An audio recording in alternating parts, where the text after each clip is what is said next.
Did you know Frederick the Great secretly wrote poetry and composed music while his father had him beaten for it? Frederick II of Prussia grew up loving books, flutes, and French philosophy.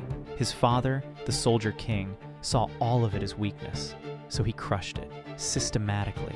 He imprisoned Frederick, and then he forced him to watch his best friend get executed, as a lesson. Frederick survived. He became one of the most brilliant rulers in history, a military genius, a philosopher king. Voltaire called him extraordinary. But here's the part nobody talks about.